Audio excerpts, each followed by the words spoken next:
This is the town of Harkonopolis. This was my experiment with how big can you actually make an NPC village. Of course, I needed lots of resources, so on the outside I have pens for all the different kinds of animals. This happens to be the sheep pen right here. I did find that the villagers tended to escape a lot and wander in the wilderness, so I switched out the wooden doors with steel doors. I made all the buildings with a bed and a light inside. That wasn't really necessary, it's just sort of decoration on my part. And I created a variety of new building types as well as reusing existing ones. This happens to be the entrance to a dungeon and mine area where I got lots of gravel that I ended up using for the roads. So for example, this is a traditional NPC village house built exactly the way they are in the normal NPC villages. And this is a rather standard, oh, that one's missing a bed, look at that. Rather standard 3x3 design. Then you come down here, and this was a totally different design that I created, sort of a summer home. Gave a nice little designed floor. There's no furniture in it really, but it has a nice little veranda you can look out on and see the rest of the city.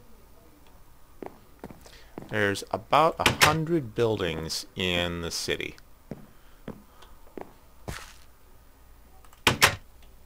And this is a bar design that I put together. So it's got lots of little tables and benches and a little bar area behind. And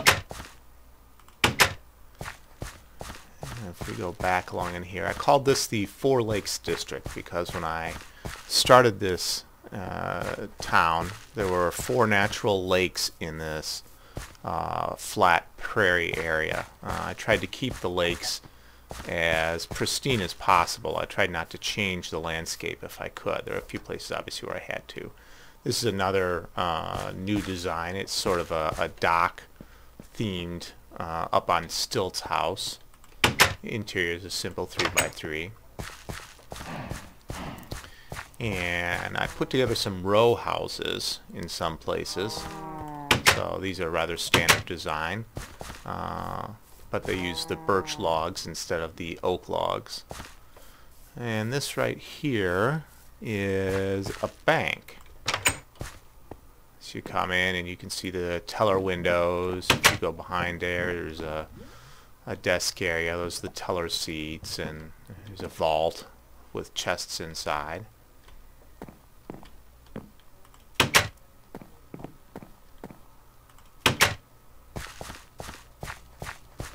And now we're swinging around the other side. Over there through that sugar cane is where we first entered.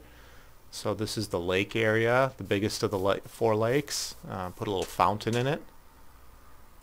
This is what an exterior of the summer home looks like. All the summer homes are the same, although some are built mirror imaged. Here's another bar. Behind this bar, I actually put a jail. So you can see we've got a little area where the guards are, and iron fences and steel doors with beds that are cells.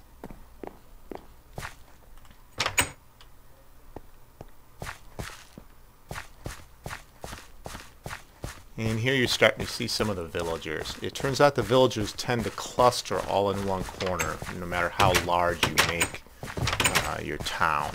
So they tend to all congregate in this area. Here's a schoolhouse that I built. Use red brick for obvious reasons.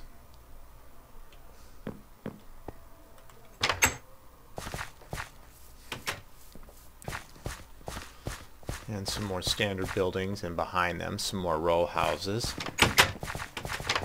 You see lots and lots. I think there's 6 golems here.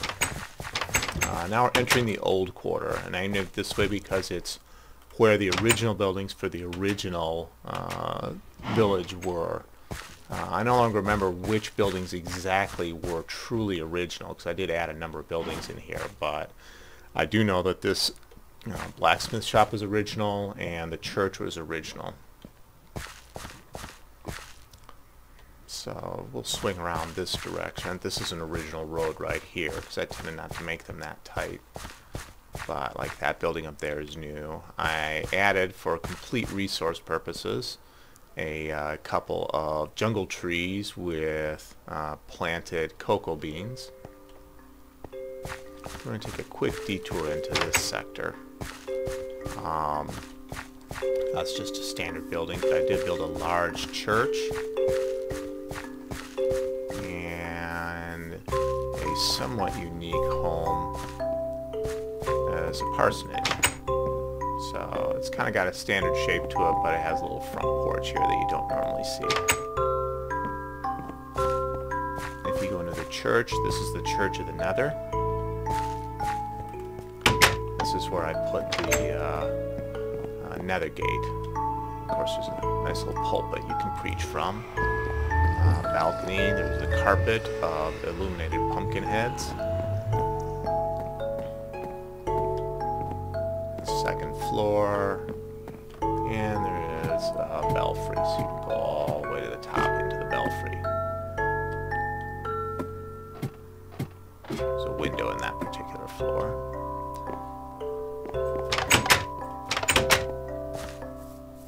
Now going back where we were a minute ago by the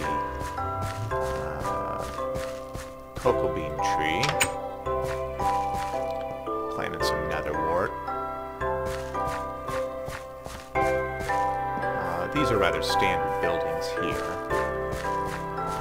This is actually a tunnel train station that leads all the way to the Chichen Itza building, which is in a different video.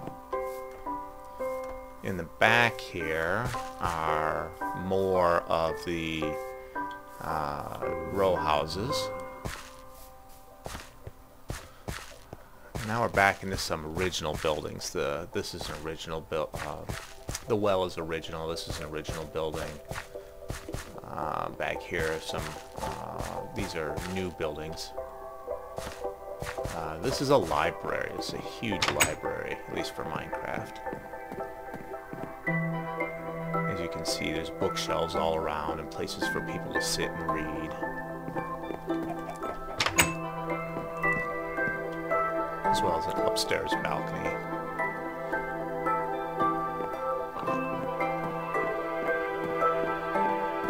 And this was all built in survival multiplayer, mostly version 1.2 and 1.3.